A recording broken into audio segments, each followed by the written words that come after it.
lagi di Semarang dengan saya Mida, dan saya di sini juga ada Mbak siapa? Mbak Bisa Kiki. perkenalan? Oke, ya perkenalkan saya Kiki dari PT MSI. Oke, nah Mbak Mida. Mbak Kiki ya berarti Iya, ya. betul. Udah kenalannya tadi atau barusan deh kita ini sebenarnya ya? Barusan juga ya.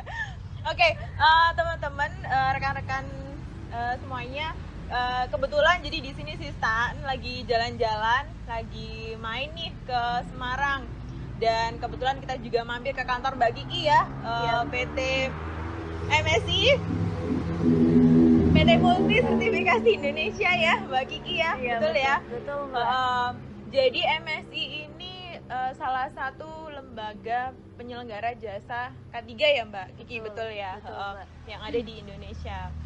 Nah, kebetulan karena kita udah di kantor yang di Semarang, kita juga ada Mbak Kiki di sini, bisa kita tanya-tanya ya Mbak Kiki ya, tentang seputar apa sih SMK 3 itu, seperti apa sih SMK 3 yang sekarang ada di Indonesia itu ya Mbak Kiki ya. Iya. Kebetulan ini aku juga, saya sama Mbak Kiki juga bajunya sama ya, kita seragam gini ya Mbak Kiki ya. Saya juga nggak tahu kenapa bisa iya, sama kita ya, hari Mbak. ini berjodoh untuk berbincang-bincang Mbak Kiki. Jadi gini Mbak, sebenarnya aku pun yang masih awam juga ya dengan K3, apa sih K3 itu, apa sih SMK 3 itu? Oh, SMK 3 itu sekolah, orang-orang yang bahkan beberapa perusahaan yang mungkin masih belum ini, masih baru gitu ya Mbak ya, bingung juga untuk apa sih dan apa sih SMK 3. Nah, bisa nih Mbak Kiki jelasin apa sih itu SMK 3 Mbak Kiki? Monggo. Jadi SMK 3 adalah sistem manajemen perusahaan secara keseluruhan dalam rangka pengendalian risiko yang berkaitan dengan kegiatan kerja guna menciptakan tempat kerja yang aman, efisien dan juga produktif tuh Mbak Mida sebenarnya. Seperti itu SMK 3. Jadi bukan sekolah, Mbak. Bukan sekolah ya, ya Mbak SMK ya. Betul. Tapi standar untuk keselamatan dan kesehatan kerja. Betul. Di sebuah perusahaan atau organisasi, begitu ya Mbak betul, Kiki ya. Mbak. Oh iya, jadi perusahaan yang seperti apa sih Mbak Kiki yang harus mengimplementasikan atau menerapkan SMK 3 ini seperti apa? Jadi gini, sebenarnya dasar dari SMK 3 itu sendiri itu adalah PP Peraturan Pemerintah Nomor 50 Tahun 2012 ya Mbak ya, Mbak Nida. Jadi di situ disebutkan bahwa memang perusahaan yang mempunyai kurang dari 100 pekerja dan punya potensi bahaya yang cukup tinggi atau potensi bahaya tinggi, itu diwajibkan untuk melakukan atau menerapkan SMK 3. Dan juga ada satu lagi, perusahaan yang memiliki pekerja atau karyawan yang lebih dari 100 pekerja itu juga wajib untuk melakukan bahkan lebih wajib ya, ketika betul. lebih dari 100 pekerja ya. Jadi memang ada dua kategori terkait dengan pelaksanaan SMK 3 di perusahaan. Betul. Jadi itu, perhitungan utamanya adalah karyawan yang perusahaan yang mempunyai kurang dari jumlah 100, karyawan kurang dari 100 tapi punya potensi bahaya tinggi. Betul. Oh, begitu ya. Dan juga yang lebih dari 100 karyawan. Oke. Jadi lebih ke nanti ini meminimalisir resiko kecelakaan kerja ya Mbak ya, betul. Dengan sekian banyak karyawan yang dimiliki begitu ya. Jadi memang tujuannya itu nantinya untuk menciptakan tempat kerja yang aman pastinya untuk pekerja. Betul. Toh ya tujuannya juga pasti untuk kenyamanan pekerja dan juga perusahaan ini juga ada dampak positif juga ya Mbak ya, dalam lingkungan organisasinya. Baik. Tadi ini kan kita bahas itu kategori perusahaan yang seperti apa begitu ya, yang harus menerapkan SMK 3. Nah, kalau ngomongin manfaat tadi kan mungkin juga saya sindir sedikit ya bahwa manfaat menerapkan SMK 3 itu demikian, mengurangi resiko gitu. Tapi bisa nggak sih Mbak Kiki jelasin juga apa saja selain itu manfaat yang diperoleh ketika perusahaan menerapkan SMK 3? Oke, jadi memang untuk manfaat dalam menerapkan SMK 3 itu sendiri, Mbak Mida, yang satu adalah dapat meningkatkan efektivitas perlindungan K3 yang terencana, terukur, terstruktur dan juga terintegrasi. Lalu juga ada mencegah untuk mengurangi kecelakaan kerja dan juga termasuk dengan penyakit akibat kerja dong Mbak. Betul. Kalau yang selanjutnya adalah terciptanya tempat kerja yang aman, nyaman, efisien, dan juga pastinya produktif bagi betul dan juga perusahaan ya Mbak. Itu sih Mbak. Dan juga citra pekerja kan, citra perusahaan jadi lebih bagus. Betul di pihak eksternalnya iya, ya. Betul, bahwa memang perusahaan itu sudah baik karena memang sudah menerapkan SMK 3 sistem manajemen terkait dengan keselamatan dan kesehatan kerja. Jadi nggak cuman meminimalisir resiko kecelakaan, tapi juga bahkan penyakitnya pun akibat kerja juga kita minimalisir atau kita perhitungkan juga ya Mbak Kiki ya. Iya betul. Oke.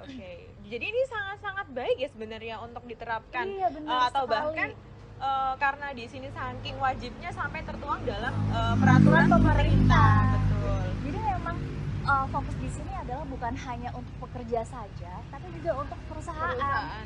Karena ya itu tadi yang saya bilang, dari sistem yang sudah baik dengan karyawan yang memang nyaman bekerja, maka citra perusahaan juga pasti akan berdampak yang sangat positif. Gitu sih Mbak. Jadi kalau mau apply silakan di bawah ini. Oke. Tadi kita ngomongin manfaat dan apa aja yang udah kita dapetin ya Mbak Kiki, betul ya, tentang SMK 3 itu.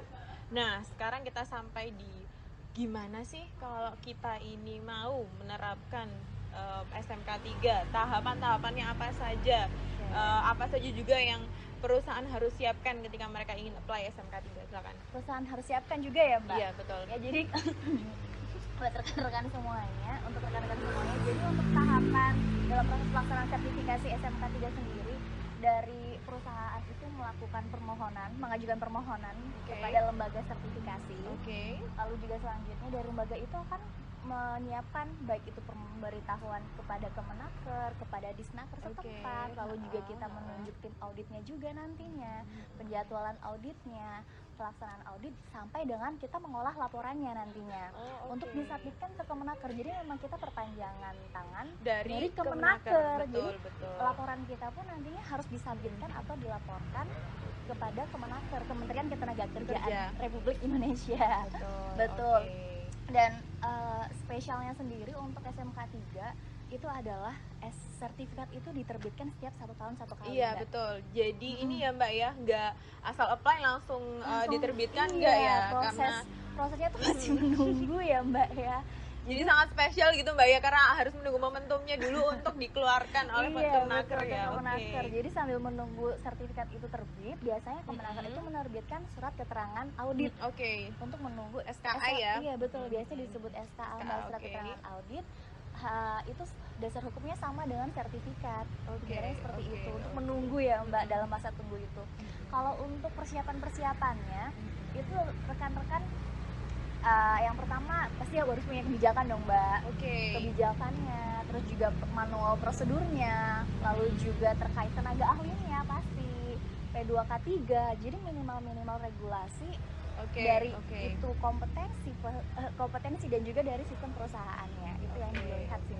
Jadi setidaknya dia harus sudah menerapkan K3, kebijakan K3 di perusahaannya, di organisasinya, untuk selanjutnya melalui MSI ini dilakukan pengurusan sertifikasi SMK 3 begitu ya Mbak. Iya. Betul. Jadi di sini sudah jelas bahwa MSI ini merupakan lembaga yang sertifikasi yang ditunjuk. Lembaga sertifikasi yang ditunjuk oleh Ketenagakerjaan Republik Indonesia. Betul. Jadi nanti untuk rekan-rekan sekalian nih yang perusahaannya sudah menerapkan kebijakan K3 tapi ternyata masih bingung menentukan lembaga sertifikasi yang mana nih, BJK 3 yang mana? Ini jawabannya yang cantik-cantik udah keluar ya Mbak Kiki ya. Memuji diri kita sendiri ya, nggak apa-apa. Jadi nanti kalau bingung-bingung nih mau menerapkan atau mau melakukan sertifikasi SMK 3 kemana nih? Nah, datang saja ke si Stan bisa, ke MSI bisa ya Mbak Kiki ya. Nanti kita berkolaborasi bersama. Betul. Sekali dayung 2-3 bulannya harus terlampaui. Betul. Ya, jadi MSI ini bisa melakukan proses sertifikasi SMK 3 itu ya Mbak Kiki ya, bagi rekan-rekan yang masih bimbang tadi untuk ingin mengimplementasikan atau melakukan sertifikasi SMK 3. Nah, ini untuk rekan-rekan di seluruh Indonesia nih Mbak Kiki. Kalau ke Semarang mungkin agak kejauhan gitu ya Mbak Kiki ya. Nah, apakah MSI ini hanya ada di Semarang aja Mbak Kiki? Tentu tidak dong. Oh, tentu tidak ya. Wow, berarti ada di mana-mana ya Mbak Iya, Kiki. betul sekali. Di mana tuh? Ini mempermudah rekan-rekan juga semuanya yang ingin melakukan sertifikasi ke PT MSI, tentunya ke PT Multi Sertifikasi Indonesia. Jadi MSI itu telah hadir di 6 wilayah di Indonesia, Mbak. Kita kantor pusat kita ada di Semarang. Oke. Dan kantor cabang kita itu ada di Medan, iya, Batam, terus juga ada di Palembang, Jakarta, lalu juga ada di Malang, Surabaya, ada di Surabaya juga, betul, ada di Kalimantan juga, lalu juga ada di Papua, Mbak Nindal. Jadi ini benar-benar kita mempermudah rekan-rekan semuanya. Jadi kita benar-benar mempermudah rekan-rekan semuanya dari Sabang sampai Merauke. Kita coba bantu untuk akomodir semuanya. Keinginan rekan-rekan kita akan bantu dalam melakukan proses sertifikasi SMK 3. Jadi bukan berarti dia di ujung sana nanti terbebani transportasi dan akomodasi karena jauh sekali mendatangkan auditor dari Semarang ya Mbak Kiki ya. Ternyata kita sudah menyebar di seluruh Indonesia. Nah, wah ini salah satu poin yang mungkin rekan-rekan bisa pertimbangkan karena ternyata kantor MS ini sudah ada di mana-mana gitu, nggak perlu ragu, hanya ada terbatas di Semarang tapi di seluruh Indonesia. Ada banyak tadi ya cabangnya ya, di Surabaya ada, di Medan ada, di Palembang ada, begitu. Komplit nih, udah nggak perlu melihat dari yang ke yang lainnya lagi kan tadi kita semuanya ada. Udah auditornya cantik-cantik, ganteng-ganteng ya. Nanti biasanya Mbak Kiki sendiri bukan yang ngaudit nanti? Salah satunya salah satunya Mbak Kiki sendiri yang sangat cantik untuk datang mengaudit perusahaan Bapak Ibu. Demikian perbincangan sore kita hari ini dengan kolaborasi antara Sisan dan MSI tentunya di Semarang langsung. Ya, terima kasih juga Mbak Mida sudah hadir nih, mau mampir ke PT MSI yang ada di Semarang ya Mbak ya, jauh-jauh dari Surabaya ke Semarang. Nanti untuk rekan-rekan jangan lupa like, comment, and subscribe. Itu dulu ya rekan-rekan, sekian